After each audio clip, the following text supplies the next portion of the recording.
Don, the floor is yours. So this is written by the Simmons. Brian Simmons is writing the Passion Translation. And so this is just a little, it's called I Hear Your Whispers, little devotional.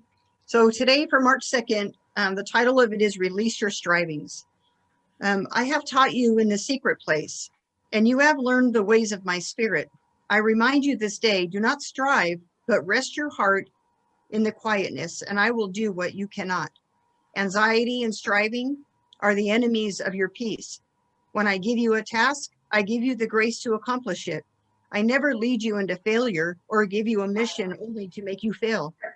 I will strengthen you in the quiet place and bring my transcendent presence to calm your soul. When you know me, you will no longer strive to be better or strive to be loved. When you experience my endless compassion, you will learn to forgive. To strive is to leave my strength and embrace the cares of life. To refuse striving means that you will enter into the lifestyle of faith rest that I give to all who love me. Faith, rest, and hope. So my child, this is the day of Sabbath joy. When you will enter into the realm of my kingdom, now that I will never, or know that I will never fail you or disappoint you. Hebrews 4:3. For those of us who believe, faith activates the promise and we experience the realm of confident rest. That's very good. And it's hard, isn't it? I mean, striving just seems to come natural for us, whether it be striving to achieve or just striving to please God. Striving to keep our GPAs up. Yeah, I know. Darn it, you guys are in an academic setting. That's especially hard. Yeah. So how do we find rest? How do we find rest there? That's a hard one. That's good. Very, very appropriate. Thank you, Don. You're welcome. Okay. Well, hey, as we get started then tonight, I do want to just do a real quick run through and see how week one went for you with navigating the Moodle.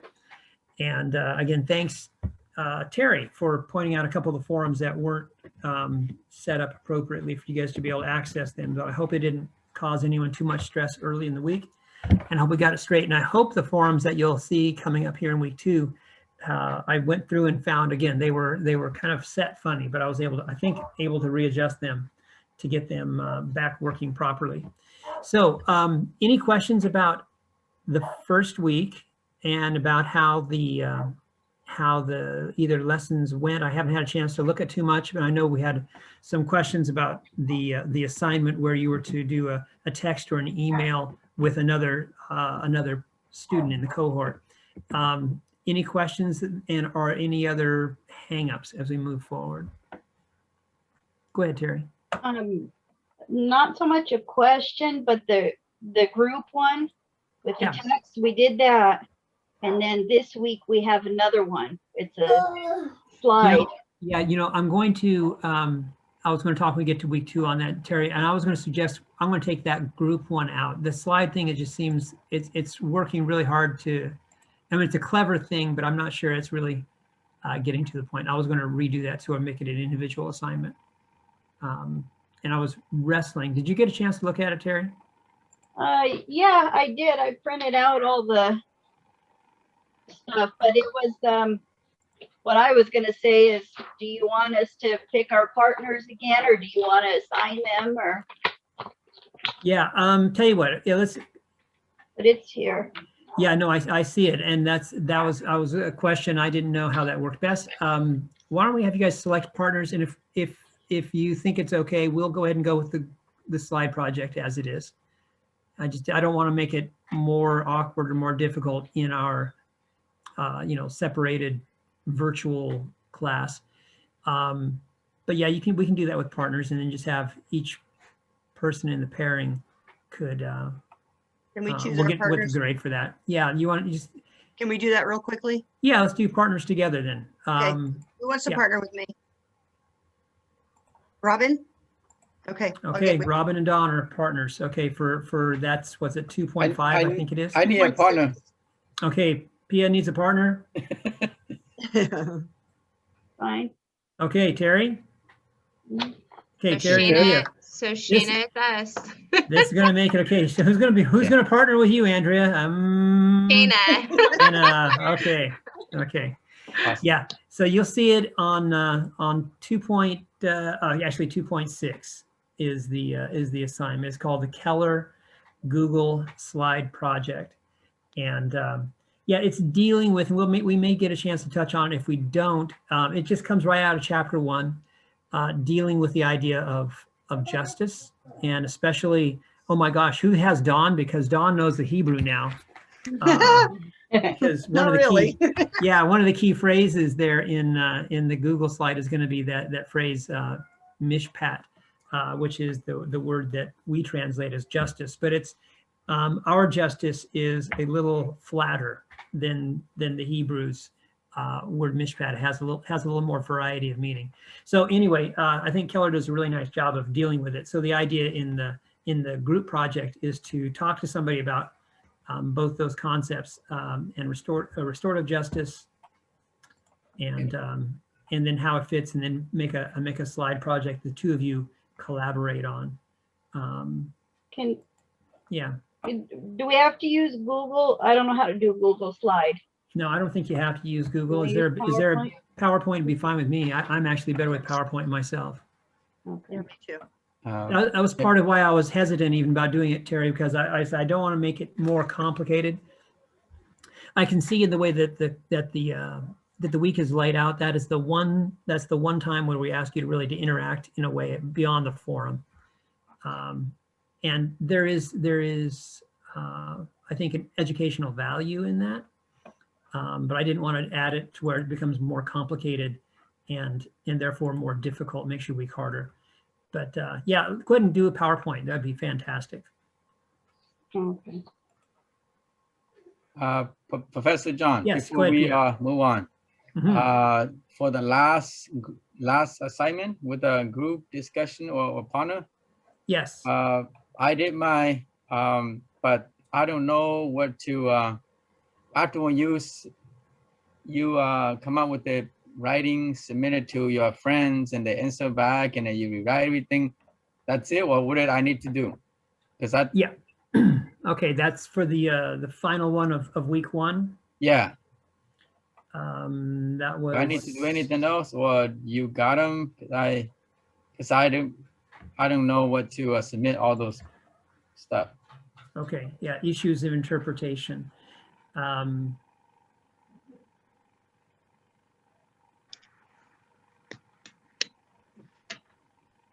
Let me see here. Okay, Pia, no, there's one more step that you're going to need to do. And I think it looks like everybody else has done that. So, okay, so tell you what, this would be actually better for me. This is going to be a group assignment here. Who was your partner, Pia? Robin. Robin. Okay, so the two of you exchanged the text or emails, right? Yes. Okay, and then you walk through and follow the rest of the assignment to look about how context would have been helpful, or what some of the challenges for interpreting it would be. Yeah. Okay. Yes.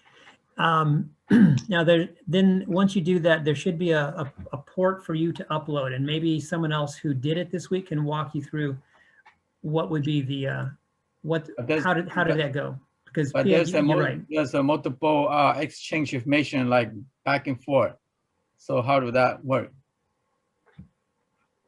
Okay, so mostly for me, oh, go ahead. Someone So ready to Pia, jump in. what I did was I just did it on a Word document, and I put, like, in the beginning, I put the first exchange, which Okay. was either Okay. mine or Shayna's, and I put her name, and then the same thing, and then I put my response, and then Shayna answered back, and then I put her response, and I just typed that out. Oh, so kind of like you can do cut and paste in there, right?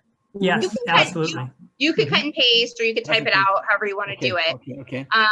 And then at the bottom, I did my response to that, which was like, I think it had to be like 150 words or something. Yeah. Yeah. So those I two did that questions. at the bottom, and then that was all. And then I uploaded it, like it said, to, I think that was that a Turnitin assignment? I'm not sure. Yeah, it was But- Trinity. Yeah, it was. Yeah.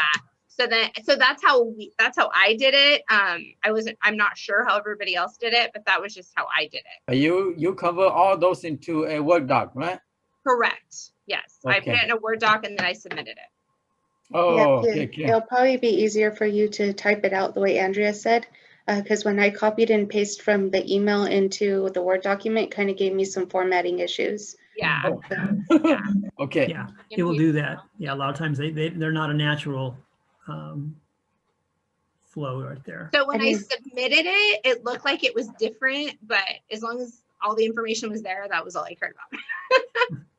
Okay, I think because I don't know how to upload it and there's no Yeah. button. I just assumed that Professor John will see what we, I guess not. Yeah. Okay, all right. Well, you know, never mind. I won't, I would like to see it, and I would like, you know, as Andrea talked, it'd be nice to see kind of how the dialogue is. My real point is going to be looking at your responses to it, what you're learning from it. You know, when you talk about, historical context, or understanding, the perspective of the author, or, if there's something different that you as the reader are not aware of, that it would be helpful to know. Those are the kind of things, because that's one of the challenges of interpretation when it comes to the Bible. And that's part of it. And it's going to help us, especially as we get to, and we'll talk a little bit tonight about it, when we get to begin looking at our signature assignment. We'll be looking at a letter in the New Testament, one that some of you have read, some of you have never heard of. It's a very short letter, and it's called the letter to Philemon, or the book of Philemon. And it's a very interesting letter, but one of the challenges with Philemon for interpretation is that there's a lot of the either backstory that clearly between the writer of the letter and the receiver of the letter, there are things that are known or assumed, but we don't know them, or we don't have the same grid to be able to know what their assumptions are. And so it becomes a bit of a challenge for us. And that's not unusual. A lot of parts of the Bible are that way. But our signature assignment is going to certainly deal with that. And so this is just kind of help getting our brain around understanding the challenge of interpretation, especially as it pertains to this class. So, yeah. So my focus is going to be on that 150 page response at the 150 word response at the end. Woo, I know. Scared me. Yeah. 150 words. That's my focus. So if I don't see the previous stuff, but I can tell by the way you're interacting with it, Pia, that you're dealing with it. Or if you do copy and paste and there's, you see the formatting issues that make it kind of funky. Again, I don't care too much about that. My focus is going to be on your response, what I see you learning from the project. Okay. You want us to add, I know like in the little short forum ones, I can't think right now what they're called. Discussion. Yeah, the discussions, they're just a discussion. So my question is, on the other ones that we're putting into Turnitin, do you want us to have title pages on those? No. Some of our No. instructors do, some don't, and Yeah. some say if you want to, just for the practice, you can. So I just wanted to see. That's me. I'm not going to Okay. grade you up or down for having a title page. Okay, But I know that is the format that a lot of our things will have. So if you want to stay in the habit of doing that, fine. But if you don't, it'll be just the same for me on these. Okay. When we come to things like our signature assignment, that'll be a different story. Then Okay. we'll want to have the full formal look of it. because I noticed Okay. that when I put it on Turnitin, Mhm. it'll show me a big box, and it shows me my whole thing, and it's all just put together. Like there's no title Yes. page. Yeah, Yes. yeah, And so that's why I was asking, because if you're not requiring it, then I'm just not going to put one in there. good. That's fine. It just puts it like a whole nother line. Okay, Yeah. that's fine. Okay. Thank you. That's good. Thank you for asking. Good clarity. Okay, I think Terry had a couple questions. Terry. Yeah, I bet you do. Terry, do you remember? Remember your questions from week It was one? just about the APA. I couldn't think of anything, Dawn. I got your email and I know you had mentioned the APA style and the formatting, title yeah. page. Okay, yeah, Yeah. the title page is part of the APA, so I just wanted to clarify that. Right. No, and for Okay. me, again, that's not essential. Again, when we get to the end, the final project, yeah, I will, that is part of the deal. But some of these, especially these small ones, it seems a little bit unnecessary to me to. Okay, and so what Agreed. about the references? Like if we're using our Bible, the NSRV, is that what that is? You want us Yeah, to use yeah. those? No? No, you don't need to do any referencing unless it requires it. And again, if you do any referencing, I mean, it's good habit to, if you're referencing a specific Bible verse, let me know what verse it is. Not so much what version of the Bible you're using. Okay, Okay.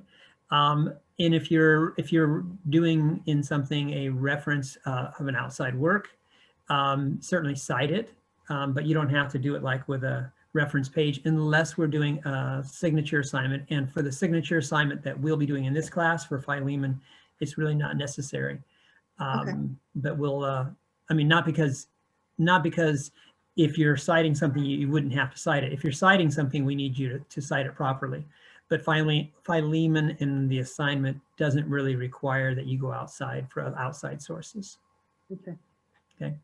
I mean, you can, but it's not really part of the, it wouldn't be necessary for the assignment. Okay. Okay, well, if there are any questions, again, please, I appreciate getting the emails this week about some of the things that weren't working properly or questions, but I hope that helps clarify it, at least with that 2.6, and the others I think are a little bit more straightforward in the way of assignments for this week. So we'll go on to that.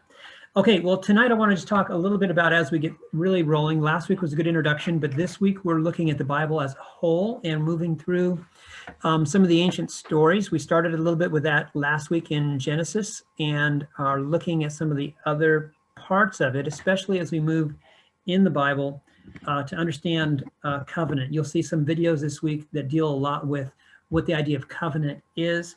And from a biblical perspective, the idea of covenant is a huge big deal. If you look at the Bible and don't understand the idea of covenant, you will not understand what the Bible is about.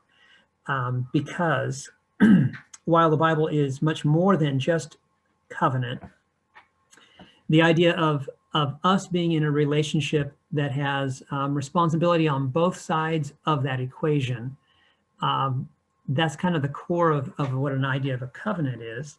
And so when we look at the biblical covenants, and we'll look at a few of them, maybe we'll look at the one in Genesis, the second one in Genesis. There's one that begins with Noah, but it's not a great example of covenant. It's more of a one-sided covenant.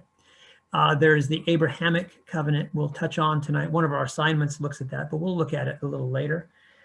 Later in Exodus, we see a wonderful example of covenant when the children of Israel have left Egypt and are at Mount Sinai, and they enter into a new covenant with God. And at the heart of that covenant is the Ten Commandments. It's very famous for us. It's very really biblical view shaping for us. But again, if we don't understand that's what it is, we'll miss it. There's another covenant comes later. It's a Davidic covenant God made with David. It's not nearly as influential as the Exodus covenant.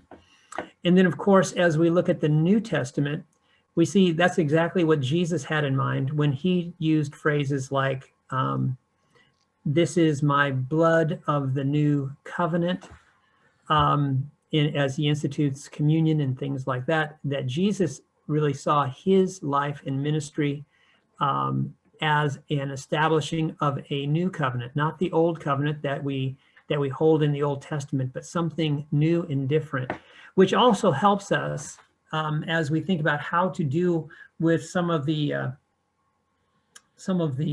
laws and such that we find in the Old Testament, because sometimes we struggle with that. If you read in Fee and Stewart this week about law, there's more than 600 laws in the Old Testament. And what the heck we're going to do with all the 600 laws? Can we follow them all? And the answer is we don't need to, because that's part of an old arrangement. It's like we had an old contract that this was the deal, and now there's a new contract that supersedes it. Doesn't necessarily say it's no longer valid, but the new contract is now what is in force. And so when we talk about being New Testament people, understanding who Jesus is and what his role is as this new covenant bringer, it's good for us to understand this is just part of the way that the Bible establishes this relationship with God that it's all about. So what I'd like to do, let me go to a share screen here. Did I do my share screen? Yes, I want to do my share screen here, and slideshow from beginning. Okay. That's not the one I wanted. Stop share. That was from another class. That's not at all the one I wanted.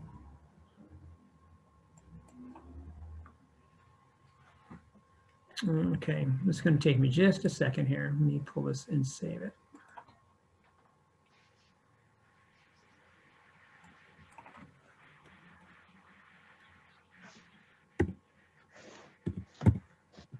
To go grab my notebook while you do that. Yes, you go grab.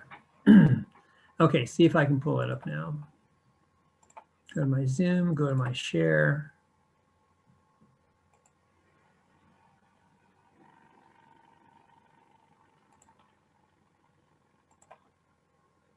Okay, now we got it. Okay, can you see the screen on the page, the black screen? Okay, so I'll wait just a second here for Don and we'll talk it through. This is going to just be a real quick overview of the Bible and give us a chance, a little bit of handle on how the Bible is put together, so that we can begin to get a little better feel for what's in the Bible. And it's going to also help us as we move forward through the class. The first main separation or main difference within the Bible, and again, the Bible's really big, but it really breaks into two main parts. And the main parts are what we call the Old Testament, or honestly, if we're going to be a little bit more Hebrew about it, Don, we would probably really call that the Old Covenant. That's probably a better interpretation of the word. And then the New Testament, or again, what we probably would refer to as the New Covenant. But again, in our English, we use the word testament. So, and in the Old Testament, it is made up of 39 books, 39 different books. And in those 39 books, there are a lot of different varieties of types of literature that we're going to be looking at. And so, you know, we start off with the books we've looked at so far, Genesis and Exodus, and moving in through some of the ancient story. A lot of that is going to be in narrative form, and that is a major part of the Old Testament, is biblical narrative. And then we're going to move into the New Testament. This is, I should say, Old Testament was probably begun to be written at about 35, 38, somewhere 3,800 years ago, about probably in that second millennia before Christ, BC. And then it gets written, probably the most recent Old Testament books were written maybe at about 400 BC or in that range. So it covers a time span, writing wise, of well over 1,000 years, maybe close to 12 or 1,500 years. But it covers a time frame that is far, far bigger than that. The New Testament, made up of only 27 books. We'll talk a little bit about more how that's broken up. It also has different literary styles or genres that have different rules for interpretation. But the beauty of the New Testament is that it was all written probably in the very first century AD. In fact, most of it is in the second half of that first century AD. So culturally, it's all very intact. It's coming from really one cultural setting in one time frame, whereas the Old Testament covers a number of different cultural settings and a pretty wide range of time frames. So things changed, and how people said things or did things, or cultural habits or traditions would have changed over that course of time. And so many of those get lost on us because they're old and we don't understand them. But the New Testament is a little bit more straightforward. The main difference for us as we look at it is that if anything that you are reading has to do with Jesus or the time after Jesus lived, then it's going to be in the New Testament. Anything that is before the time of Jesus, primarily dealing with the people of Israel, the Jewish people, that is going to be found in your Old Testament. And again, 39 books in the Old, 27 books, we call them. Although we'll see in a moment that books, it may not be the best term because they're not separate books, but they are separate parts of this larger book. So in the Old Testament, I'll just walk through again. When we look at the ancient stories, we recognize of the 39 books, the first 5 we call a lot of things. Sometimes we call it the first 5 books. I know that's pretty technical, isn't it? Sometimes we refer to it with a real smarty pants name, like we call it the Pentateuch, which is Greek for first 5 books. Sometimes if we want to get kind of Old Testament-y or Hebrew on us, we might call it the Torah, because these 5 books make up, they're called the 5 books of the law or the 5 books of Moses.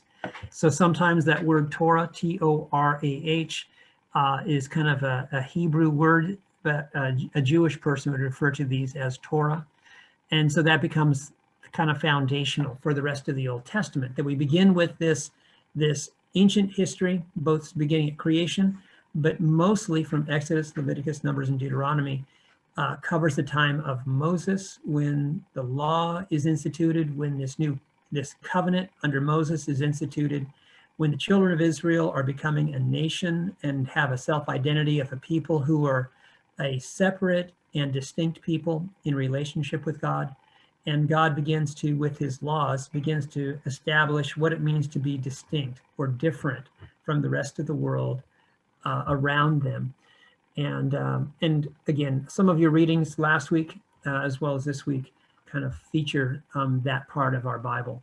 But as far as narrative goes, in a lot of this, there are some law codes, for example, in Leviticus as well as in Exodus, there are law codes, and they have a different way of understanding how law is interpreted, as opposed to, say, the book of Deuteronomy or Numbers, which has a lot of narrative. And so that's kind of how it goes. It's kind of a historical narrative for much of those books. Also, then the rest of the Old Testament kind of lines up this way. There is a number of books that begin there at the 6th book, the book of Joshua, and runs down through the book of Esther, which are called historical narrative books. These are the history of the Old Testament. This begins from Joshua when the children of Israel moved into the area there in Palestine that we today call Israel, and all the way down through Judges, Ruth, Samuel, 1st and 2nd Kings, and on down to the books of Ezra, Nehemiah, and Esther. And those books are written. The Joshua setting is probably in the middle of that second millennia, probably 1500 BC or so. Esther is going to be written for about 500 or 600 BC.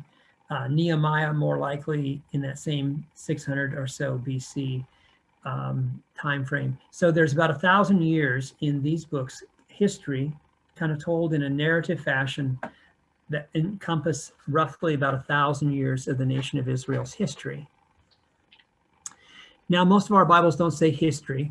They just go on, and that's kind of how it goes. And this runs pretty much in a chronological fashion down through Esther, but that's where the chronology ends. The rest of the books of the Old Testament don't follow chronology at all. You see, the next section of the Old Testament, we refer to, there are 2 different types of literature here. One is called the wisdom literature, and the other is poetry of the Old Testament. We may get a chance to talk a little bit about how the Psalms function as poetry, and their different roles, again, for wisdom literature, how we understand that, as well as the poetry of the Psalms, how we understand that and interpret it.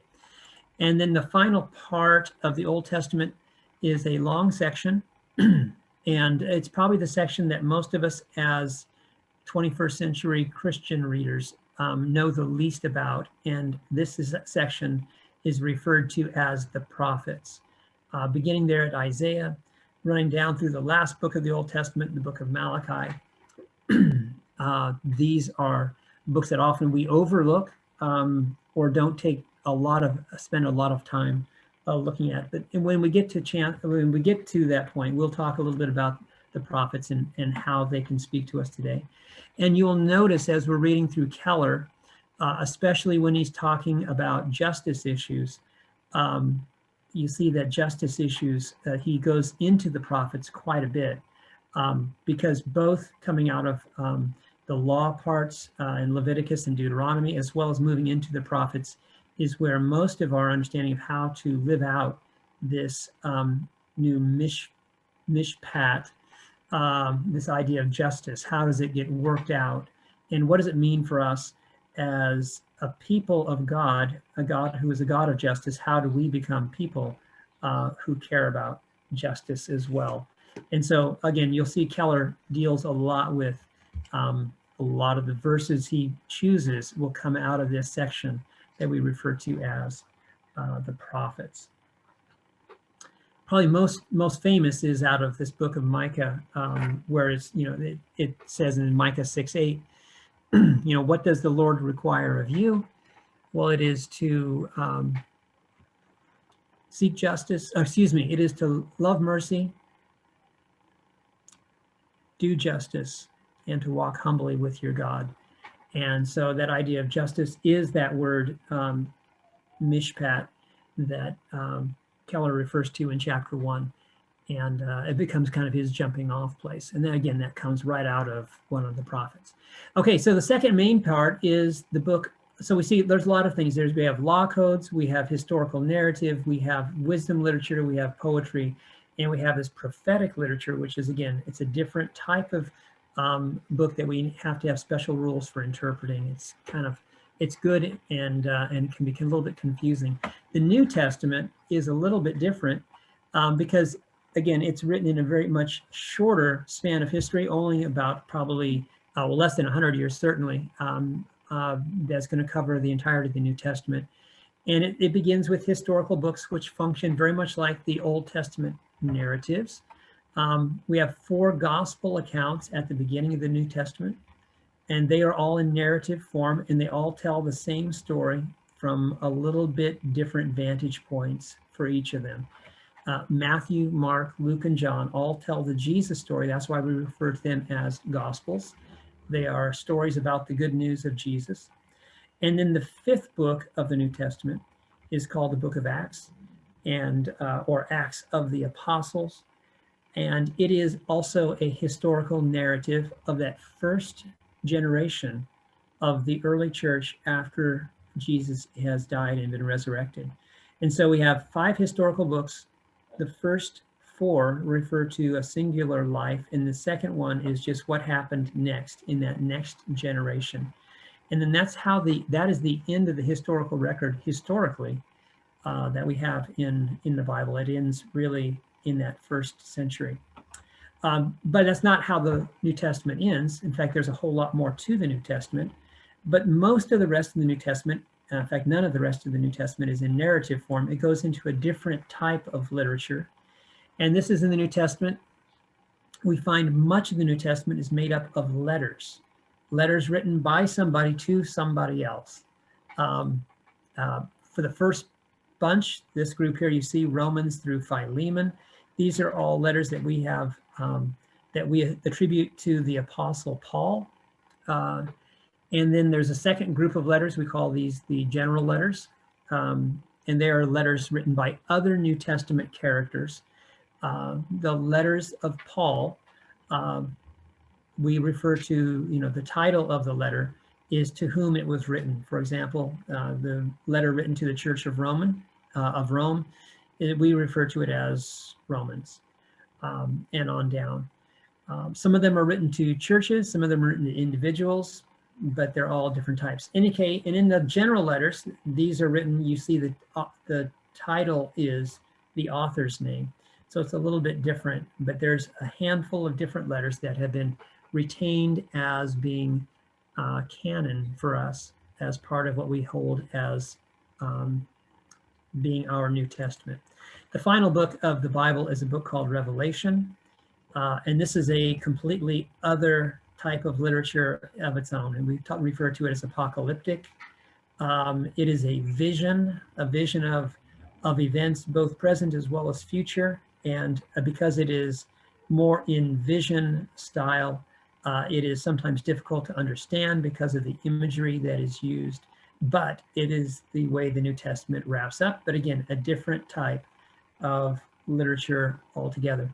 So you see there's a lot of different parts of it, and fortunately for us, though we don't often see it, they're kind of separated by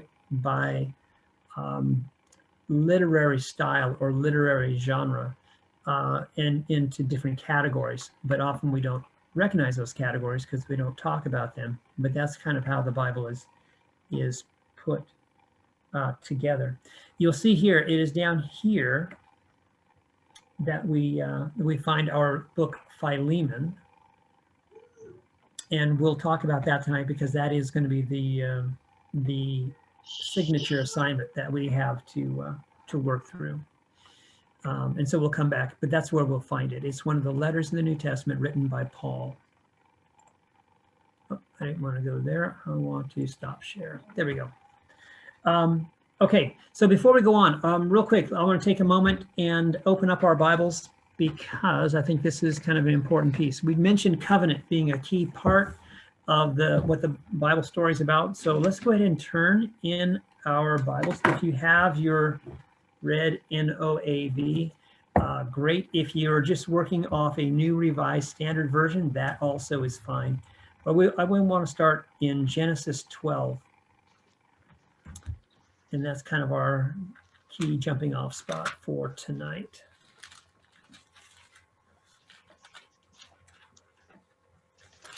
If you have the NOAB Bible, then it begins on page 27. But if you don't, I don't have the number that's going to be helpful for you.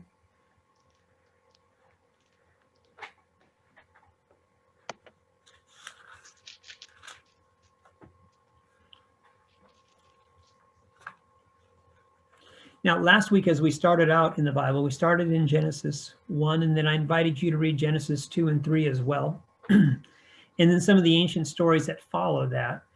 Often we refer to the Bible, this time frame, that time frame we looked at last week, Genesis 1, we don't know exactly when that happened. We don't know exactly where. For example, in Genesis 2, when we're talking about the Garden of Eden, where that was. We don't know exactly when. And then the stories that follow after it, there's some very ancient stories. And again, they have they're a really significant meaning for us as the story of humanity and how we have come to where we are is an important piece of that. But much of those next few chapters, whether it be the story of the flood or the story of the Tower of Babel or other stories like that in that part, but we can't really isolate those. Some people do. I don't believe we can come to a very good way of determining the date. For most of that, we can say the location of that is probably in the area we refer to as Mesopotamia, which would be present-day Iraq or Iran. But in chapter 12, there is a significant change. Chapter 12, we begin to move from that part of the world into the area of Palestine, where most of the rest of the Bible is going to take place. Also in chapter 12, there's another significant piece. It is about here in this 11-12 area that we begin to be able to locate with a pretty specific time frame when these events are beginning to happen. And again, this is roughly 2,000 years before Jesus, roughly. But we can begin to get a little bit better bead on the timing. And we have there's a few more clues we can begin to actually put this in a location in a specific time. And it helps us just to understand how the story is progressing. Also in chapter 12, this is the important piece of chapter 12, we get introduced to a character by the name of Abraham. And what makes Abraham significant is the change that God's revealing his plan of salvation makes a big change here with this covenant that is established in chapter 12. So just for us to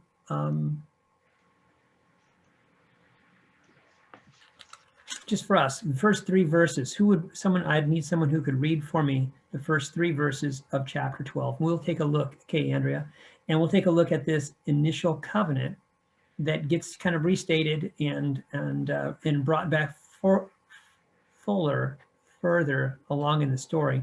But this is where it begins between God and Abram. Later, he'll be called Abraham. That's a topic for another night. But go ahead, verses 1, 2, and 3 of chapter 12. Now the Lord said to Abram, go from your country and your kindred and your father's house to the land that I will show you. I will make of you a great nation, and I will bless you and make your time great, so that you will be a blessing. I will bless those who bless you, and the one who curses you, I will curse. And in you, all the families of the earth shall be blessed. Okay, good. Thank you. There is an agreement, and it's kind of a tacit agreement, and there's no place where you sign on the dotted line. But did you hear where there was an expectation that Abram was to do something? And if he did, there would be a consequence to that something he did. This is the heart of an agreement, or the heart of this initial covenant. What was Abram to do? He was had to leave his land and go where God told him to. Correct. Yeah, he is simply to leave where he is and to be obedient to God's direction, which is, you would think that's kind of a simple ask, but that's how God is beginning to reveal himself. He is going to take Abram to a new place. He is going to define that new place, and if Abram will go, he will do some things for Abram. What are the things that are promised here in the covenant as it gets started? How is God going to react to Abram's obedience? He will bless those in his family and those around him. Yes, he will. There is going to be blessing that flows from this. I'm going to make his name great. Mm-hmm.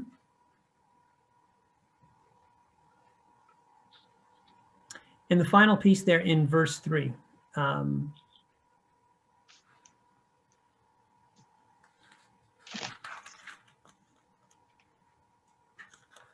there's a couple of promises there. He's going to make him, which is kind of an interesting idea. Clearly, he's talking about he and his wife Sarai at this point. The two of them are going to produce what God refers to in verse 2 as a great nation. Now, again, part of your backstory that I didn't give you a chance to read chapter 11. We see that Abram is an old man by now, about 75 years old, and he and his wife Sarai have not had any children. And so the promise is that from them, God is going to create a great nation. So there is a promise of descendants. There's a promise of a place, and there's also going to be a promise of a purpose.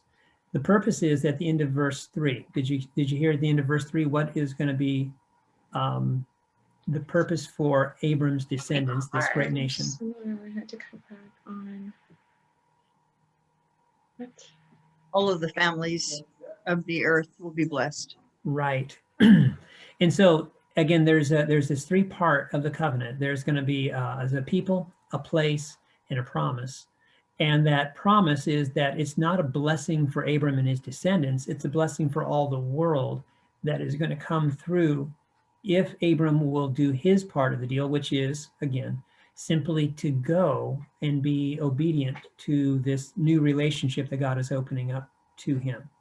So this becomes kind of that starting place. And I know there's going to be I think a forum coming up this week that's going to ask you to really ponder that. What does it mean that this blessing is not even for Abram? It's not for his people or his descendants. The blessing that God is really talking about is something that's going to flow through them. And this becomes part of their identity that they're a covenant people. They have a covenant relationship with their God. And God's purpose for having this relationship with them is to allow them to be a conduit of blessing to others. This is going to become a little bit of an identifier for them. It's going to factor in as we look at the next covenant when we get to the book of Exodus and then get the 10 Commandments and all the rest. What does it mean to be distinct and different from the world, so that this blessing of being a source of blessing for the world can flow through? This becomes, again, part of understanding what the Old Testament is about, is understanding how God is going to work his salvation that comes in that final new covenant in Jesus is going to be established and rooted here in this idea of covenant. So when you get to that question, really ponder it. What does it mean to say, my purpose is not to be for me or for my family, but my purpose is to be a blessing to all the world through me? That is what I'm going to see myself, or have this identity, and wrestle with that. What would it be for a nation to say, our goal is not America first. Our goal is to be a blessing for everybody else. It would change the way you see yourself as you move through this course of history. Again, we're going to have over 1,000 years of tracking it, and they don't do a real good job of understanding that. But still, that's where the covenant was established. And again, interesting, I think, for our conversation, especially with the Keller book, what's the first thing that God asked Abram to do? But to leave his country, to leave his family, to go to a new place where he will be a foreigner, at least for a time, where he will be an immigrant for a time. Maybe you can say even a refugee, although he didn't go and was not chased out of anywhere, but he did get to a place where he was certainly the odd one out, and yet God was able to work through him and for him for this larger purpose. And so we see a story beginning to happen here. And again, we'll see it again as the covenant in Exodus is established, pulling them out of slavery and bringing them into a promised land where they are again foreigners.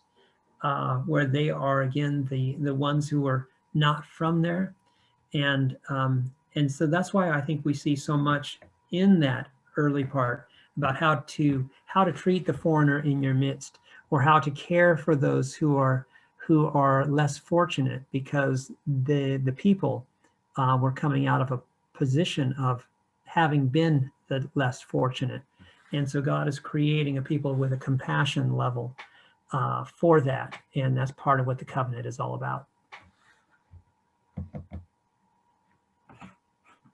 Okay, but I also want to get a chance to talk a little bit about Philemon tonight. So that's a little bit about covenant. So enjoy the videos here and just wrestle with that a little bit. What's going on here as God is beginning to establish a new people and this new role of compassion and justice that is going to be radical and different than the world had known prior to that.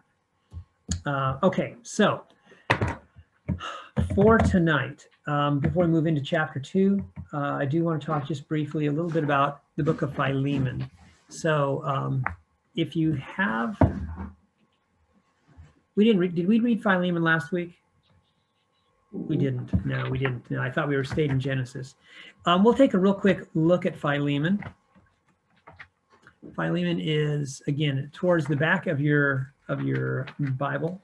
It's way towards the back, and it is on I should have it marked. I think I do. If you're in the red NOAB book, it is on page 2244 or 2144, excuse me.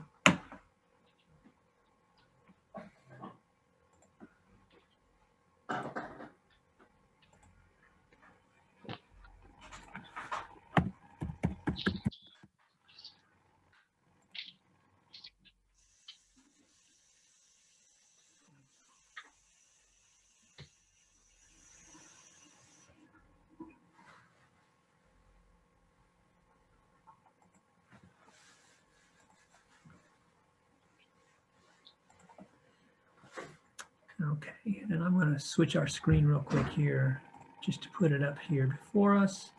Share screen.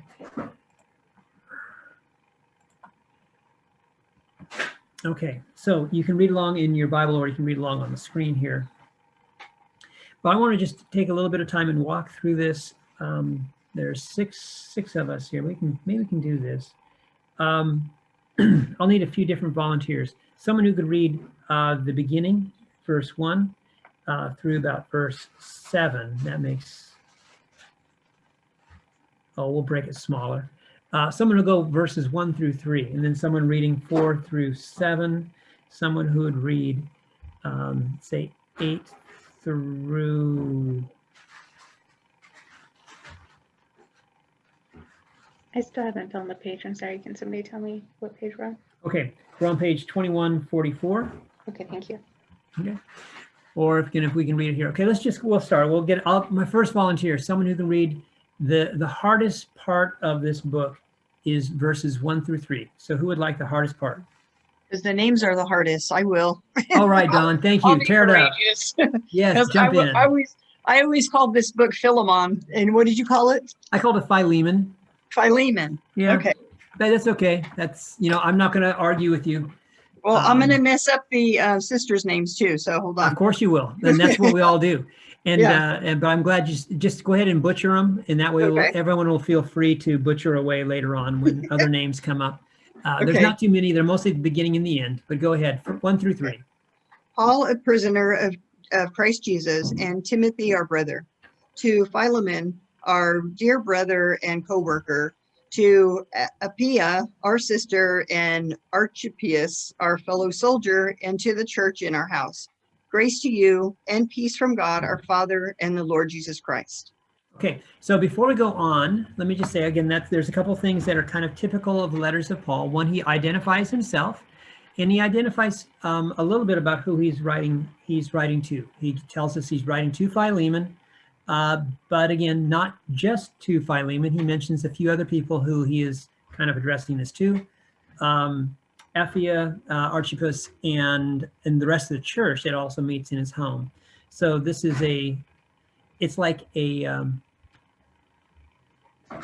group text, okay? It's not just a personal letter to one person. There's a few other people who are being included in this conversation. So, okay, so Paul is going to continue on. Again, he's got Philemon. That's our main character, along with the Apostle Paul. And this is to whom the letter is written. Someone read for me, please, verses 4 through 7. I will. Thank you, Terry. When I remember you in my prayers, I always thank my God because I hear of your love for all the saints and your faith toward the Lord Jesus. I pray that the sharing of your faith may become effective when you perceive all the good that we may do for Christ. I have indeed received much joy and encouragement from your love because the hearts of the saints have been refreshed through you, my brother. Okay, so far, Terry, how's the letter sound? Does it sound good? Are we having a good time so far with Paul and Philemon? Yeah, he's seems happy with the faith and the love for the saints and the Lord. Yeah. So Philemon's a man with a good reputation, and Paul's pointing that out. Okay. Okay, I'll need another reader who can. Yeah, I can Go ahead, read. Pia. Yeah, would Yeah. you read for me verses 8 through 12? Okay, all right. For this reason, though I am bold enough in crisis to command you to do your duty, yet I would rather appeal to you on the basis of love, and I, Paul, do this as an old man, and now also as prisoner of Christ Jesus. I am appealing to you for my child. Onesimus, those Very good. father I have become during my imprisonment. And formerly he was unless to you, but now he is needed, useful both to you and to me. And sending him, this is my own heart back to you. Good. Okay. So someone just try to catch up, whether it be you, Pia, or somebody else. What's going on here? There's a new character in the story.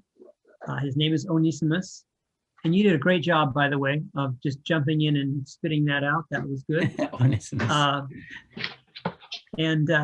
Part of the fun of the story here is that Paul is doing a little bit of wordplay. I'll just throw this out to you just for kicks tonight. The name Onesimus in Greek literally means useful. That is his name, useful. And so when he says he was useless to you, he is doing a little play on the name. And again, in English, we don't catch it because we don't know what Onesimus means. So yeah, we have a new character, Onesimus. And what's going on? What is the deal with Onesimus? Anyone catch it so far?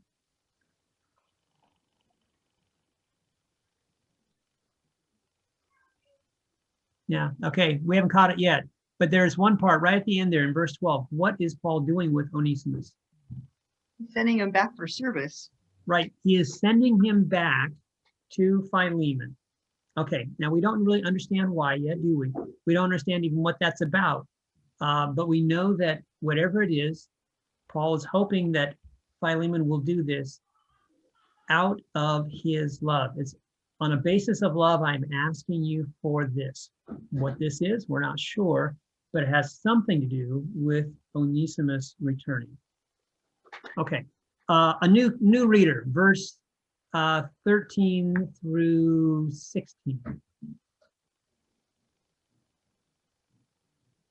I am sending him, that is my own heart, back to you.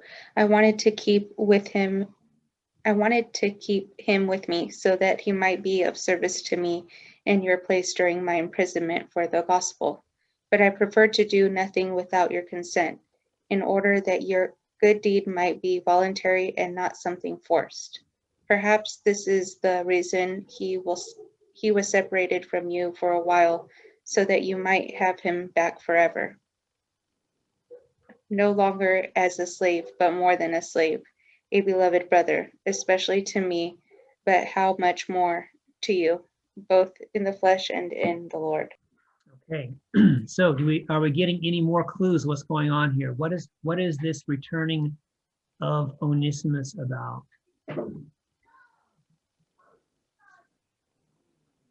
Sounds like Go ahead, Go ahead, either of Robin. you. Robin? I don't know, it sounds like so he could go back to be saved by the Lord. Yeah, I'm gonna say yes. Go ahead and tell me more. Why do you say that? So that he could no longer be a slave, but a beloved brother, so that you might have him back forever, Okay, so both in the yeah, flesh and in the Lord. there is something that's going on here, and you're right. There's an eternal connection, isn't there? There's something that is happening here, and yeah, you might pick it up from that verse we just read, or well, that's probably the best place to get it. Yeah. Okay. Really good. Okay. Good catch. And also that issue no longer as a slave is an interesting context there as well. Okay. So we have my next reader. How many more do I have? Actually, I've lost track. We have two more. All right. All right. Well, let me see. Shanna, have you read yet? Not yet. I'll read next. Okay, why don't you go ahead and take 17 through 21. Okay. So if you consider me your partner, welcome him as you would welcome me. If he has wronged you in any way or owes you anything, charge that to my account. I, Paul, am writing this with my own hand. I will repay it. I say nothing about your owing me even your own self. Yes, Father, let me have this benefit from you in the Lord. Refresh my heart in Christ. Confident of your obedience, I am writing to you, knowing that you will do even more than I say. Okay, good stuff there. And again, okay, so there is a question. There is a question. Something's going on here that we see that Paul is kind of staking their whole relationship on what Philemon is about to do. refers to him earlier as dear brother, refers to him earlier as beloved. Here he refers to him as a partner, but that's going to come into question depending on what Philemon is going to do. So, okay, do we have one more reader? Robin, have you read yet? Yeah, I just read. Oh, you just read. Okay. How about I think Andrea? Have you read? everybody read. Everybody read? I think so. I'll I'll finish finish. it off if you want me I, to. who volunteered? I did. Terry. Okay, go ahead. Okay, and just follow Dawn's pattern. And you get to a word you don't know how to pronounce it, just go, just do it. Okay. Because 22. One 22. thing, huh? 22. Okay. One thing more, prepare a guest room for me, for I am hoping through your prayers to be restored to you. Final greetings and benediction. Epaphras, my fellow prisoner in Christ Jesus, sends greetings to you. And so do Mark, Aristarchus, Demas, and Luke, my fellow workers. The grace of the Lord Jesus Christ be with your spirit. Very good. Okay, thank you, Terry. Mhm. What else can we find just in this last part here? Okay, that's a good question. Let's leave that be. That's how this letter ends. But again, this is a letter written from one individual to another, and so part of it is going to have, because it's in the Bible, part of it is going to have some really significant, not just historical significance, but also the message. There's something here for us to really wrestle with. We'll talk about that more in the weeks ahead as we begin to move forward. But also there are some very much, this is a personal letter. I always challenge our students, and when we look at letters in the New Testament, that we have to be careful not to take things that are peculiar or specific to that relationship or that time and try to apply them. For example, I'm going to suggest that none of you go home tonight after class and prepare a guest room expecting Paul to come and visit you. Because though it says so in verse 22, that's not going to happen. And that's okay, because this is a letter, and as we interpret it, as we begin to put on our historical lenses and our literary world lenses and understand the message properly, we'll be able to come to a good conclusion of what it means for us to apply it in our contemporary setting. But again, how easy it is sometimes for us, if we just went too strict or too literal, to say that, well, everything in here is God's word for me, so I have to obey every piece. And so I would have to go and prepare a guest room anticipating Paul's arrival. And that's not how the Bible is intended to be read. But there is a message here in this letter, and I know we didn't quite get down too deep in it, and we may not even fully understand what's going on here, but we will work this through. We'll ask some very interesting questions, and we'll come to some conclusions. Each of you may come up to a little different conclusion, but we're going to come to some very interesting conclusions on this very short, but very unique letter that we find here in the New Testament. Again, unlike most of Paul's letters, there's not a lot of specified theological content, but I think some very practical theology that works itself out. And we'll talk more about that in the weeks ahead. Okay, so I'm going to stop share, bring it back to our group. Yes, Robin. Was Onesimus a foster child of Philemon? Doubtful. I don't think they had foster children at that time. Like an orphan or something? Yeah, well, he could have been orphaned. There's, what do you all think? There's a little bit, Paul seems to have, there is an inclusion, a familial inclusion going on here. You see that from Paul when he refers to him, he's become like a son to me. There's something going on there. Now that might be spiritual, as someone put it out earlier. This may be a there may be a spiritual dynamic that we need to really take seriously, even though it doesn't really overtly say it. But there is something going on. There is a relationship he has with Philemon, and his return is raising the question. And so what was that relationship before is part of what we'll have to wrestle with. But that's a good question, Robin. That's like, what is that relationship? What was it? If it wasn't a fostered relationship, what kind of relationship was it? So when they use the word slave, Yeah. are they talking literal, like the literal bondage, or are they talking like what is that reference to when he says that he was a slave but now he's coming back as a brother? Good question, Don, and that's going to be, I think that is probably one of the keys to this letter. Yeah, slavery in the first century was a thing. It was. Yeah, it was. Okay. There was, and we'll talk more about that as we go forward. But again, that's part of putting our historical lens on. When we uses the word slavery, is that metaphorical, or could it be quite literal? And it certainly could be quite literal.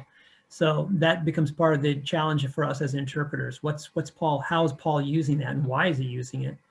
And could that be part of what unlocks the reason why his coming back now is problematic?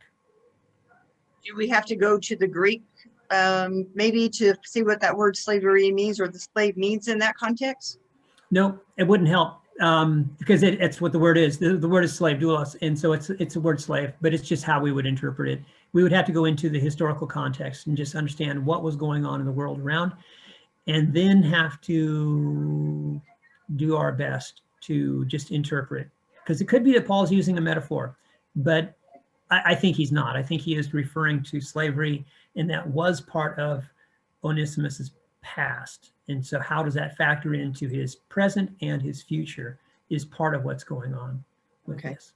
Yeah. So can I ask you another question? Sure. In verse 19, it says, I, Paul, am writing this with my own hand. Is that because he usually, or maybe when he got older, he had somebody that wrote for him?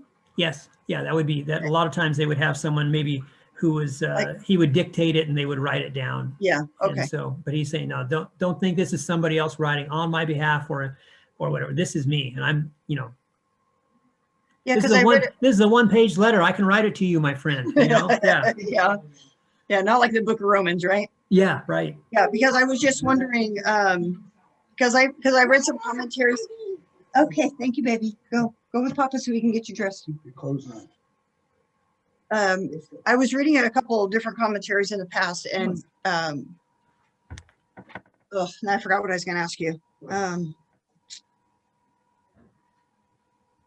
I don't know. It slipped my mind. My grandson distracted me. You know what? We're going to have about 3 weeks. We're really good. This is just our first introduction. We'll come back to Philemon. I'm sure that question is going to pop back up. Pia, go ahead. Yeah, Professor John, I was wondering, in that letter, do they state it to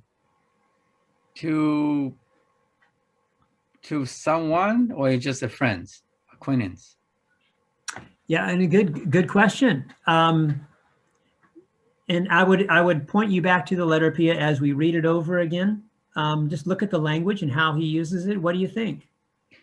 You know, I was thinking that it's to someone that you have the authority or have the power, because he asking for like to do him a favor. So I think someone that knows something or able or capable of doing something for him. Yes. In a favor. Yeah. And I think that's what that's a good catch, because that is something that's going on here. And in the weeks ahead, we'll look at this from a perspective of, what are the different roles in it? How does status play into this? If there is a hierarchy of power, how is it being played out? How is Paul even framing his question? Is it a question that he's asking from a position of authority, or is it not? Does Philemon have the authority? And Paul, that's why Paul is asking so kindly. it's an interesting question to raise. You know, what is the relationship like? If all we know is this letter, you know, how do we begin to piece that together? And there's a lot of clues in the letter itself that we'll be able to see. Maybe not the first reading, but as we move forward and talk about it and ask more questions, well, it'll come a little more. It's really a very fascinating little window into the first century. That was a good catch, Pia. Yeah, it was. Because- It's a very good Because catch. verse 14 says, but I prefer to do nothing without your consent. Right, that's a but good catch. yeah.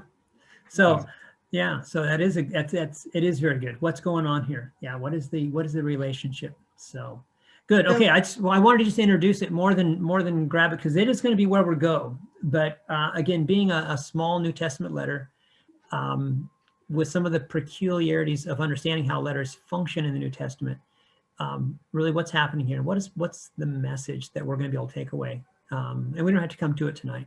We've got a month still.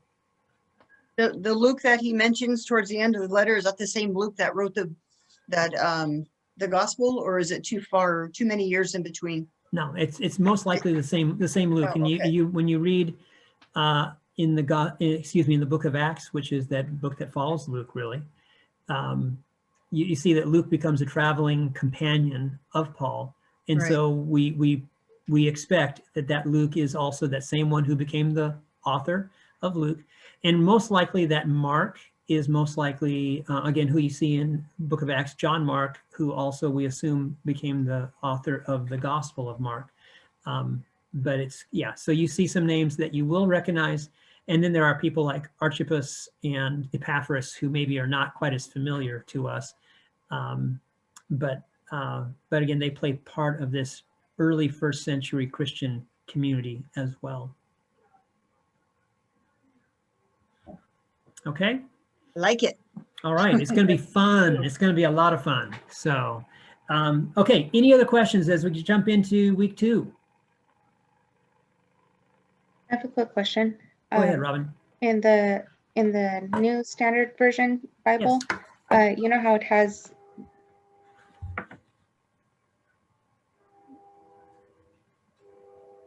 in the beginning, it has the letter to Paul. It looks like this. Yes. Mhm. Okay.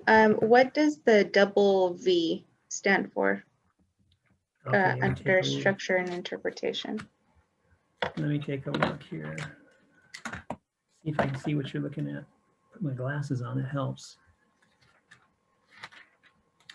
Okay, so letter of Paul to Philemon, that's what you're looking at Yeah. on page 2143?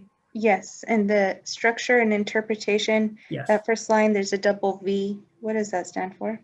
Oh, that refers to, and I don't know why they do it with double V, but that refers to verses. Oh. So yeah, so verses 4 through 7. Okay. If it was a single verse, it would be, for example, down 3 lines down, you see V22. That's verse Yeah. 22. But Okay, wherever that you makes see sense. wherever you see the VV, and a lot of times when we're talking about biblical referencing, you would have a letter and then a colon, and then so the letter would be the chapter of the letter. Mhm. Excuse me, the first number would be the chapter, and then the colon separate, and then the verse. But because Philemon is only 1 chapter long, they often don't refer to it as chapter 1, verses 4 through 7. They just say verses 4 through 7. I see. It's a little bit different than most of the rest of the Bible that way. Okay. And is that how we're supposed to, no, we don't quote never mind. No, yes.